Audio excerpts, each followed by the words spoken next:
రావణుడు బ్రాహ్మణుడా లేక దళితుడా? నాకు తెలిసినంతవరకు రెండు పద్ధతులు. ఒకటి, పూర్వకాలంలో తను చేసిన పనిని బట్టి తను ఈ కాస్ట్ కుమ్మరి పని చేసేవాడిని కుమ్మరి అన్నాడు, ఎక్కడ ఇప్పుడు కమ్మరి పని చేసి కమ్మరి పని చేసేవాడు. అవును, రాముడు యుద్ధం చేశాడు కాబట్టి శత్రుడు అన్నారు. అవును, శ్రీకృష్ణుడు యుద్ధం చేయలేదు, ఆవులు కాసుకున్నాడు కాబట్టి చేశాడు కాబట్టి ఆయన యాదవుడు అన్నారు. అంతటి దేవుళ్ళకే వాళ్ళు చేసిన పని బట్టి కాస్ట్ వచ్చినాయి. అవును.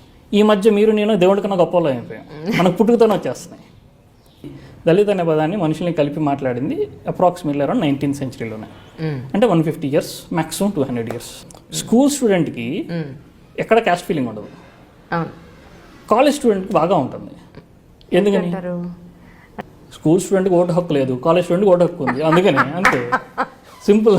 సో దానివల్ల ఇంకెవరెవరో బెనిఫిట్ అవ్వటం కోసం చేస్తున్నటువంటి హై లెవెల్ డ్రామా ఇది. అమాయకమైన ప్రజలకి వాళ్ళకి ఏం తెలియదు.